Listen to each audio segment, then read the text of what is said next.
देख रहे हैं सत्य वार्ता टीवी न्यूज। सत्य वार्ता टीवी न्यूज में आपका स्वागत है। आइए नजर डालते हैं आज के मुख्य समाचारों पर। आगरी महोत्सव व वारकरी महोत्सव की तैयारी जोरों से शुरू है।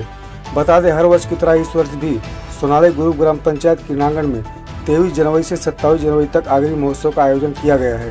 इस वर्ष किस तरह मनाया जाएगा आगरी महोत्सव और सभी को निमंत्रण देते हुए सभी पदाधिकारियों की उपस्थिति में डॉक्टर यशवंतराव सोरे ने क्या कहा, आइए देखते हैं इस खबर में।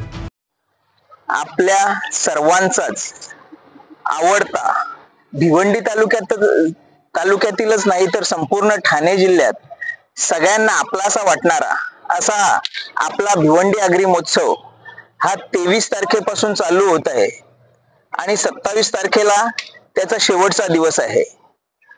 आगरी महोत्सव बरेचसे होतात, परंतु भिवंडी आगरी महोत्सवामध्ये आगरी समाजाची रूढी परंपरा ह्या सगळ्या अतिशय चांगल्या प्रकारे हुबेहूब दाखवल्या जातात।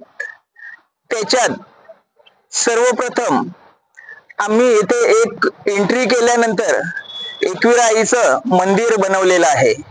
त्याच्यानंतर पाटलाचा वाडा, काही घरं सामान्य लोकांची जसे 12 बलुतेदार असतात त्याच्यापैकी लोहार, कुंभार, चांभार असे सगळेच लोकां तिथे प्रत्यक्षात अस्तित्वात असतात। त्याच्यानंतर शेती लावली जाते, म्हणजे प्रत्यक्षात शेती असते।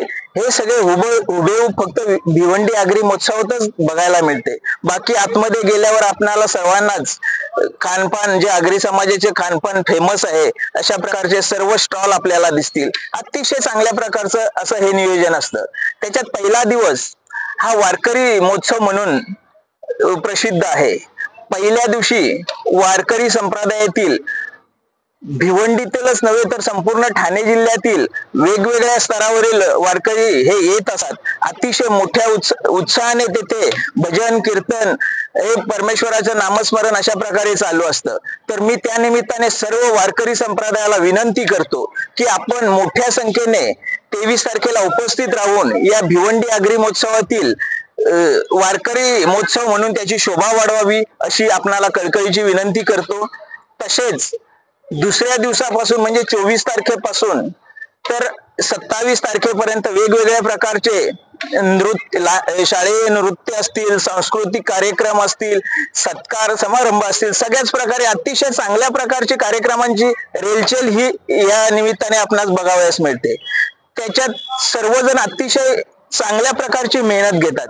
संस्थापक अध्यक्ष विशुभाऊ म्हात्रे असतील, कार्यक्रमाचे अध्यक्ष दयानंद चोरगे असतील, मी स्वागताध्यक्ष म्हणून मी स्वतः असेल, कार्याध्यक्ष म्हणून हनुमान पाटील असतील, सगळेच आपले चक्रधारी पाटील साहेब असतील, बाकी ही जी साई सेवक प्रतिष्ठानची सर्व मंडळी ही अतिशय चांगल्या प्रकारे काम करत आहेत। खूप मेहनतीने हा कार्यक्रम त्याचं यशस्वी होण्यामागचं कारण म्हणजे 14वा वर्ष आहे आणि 14 वर्ष अविरतपणे चालू राहिल्याचं कारण म्हणजे साई सेवक प्रतिष्ठानची जी सर्व मंडळी आहे ती अतिशय चांगल्या प्रकारची मेहनत करून या कार्यक्रमाची शोभा वाढवित आहे। त्या कार्यक्रमात कुठल्याही प्रकारची कमतरता भासू नये यासाठी प्रत्येक जण हिरिरीने भाग घेत आहे।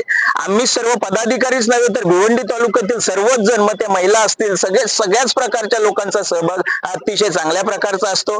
अशाच प्रकारचा आपण सर्वांनी येऊन हा कार्यक्रम यशस्वी करण्यासाठी मी आपल्या सर्वांना आगरी समाजालाच नाही तर आगरी महोत्सव, भिवंडी आगरी महोत्सव म्हणजे सर्व समाजाला सोबत घेऊन जाणारा महोत्सव म्हणून त्याची ख्याती आहे। तर सर्व समाजातील लोकांनी या कार्यक्रमाची शोभा वाढवण्यासाठी सगळ्यांनी ते आवर्जून उपस्थिती दाखवावी अशी मी आपल्या सर्वांना कळकळीची विनंती करतो आणि थांबतो। जय आगरी। इसी तरह सबसे पहले खबरों को देखने के लिए हमारे चैनल को सब्सक्राइब करें, लाइक करें, शेयर करें। धन्यवाद।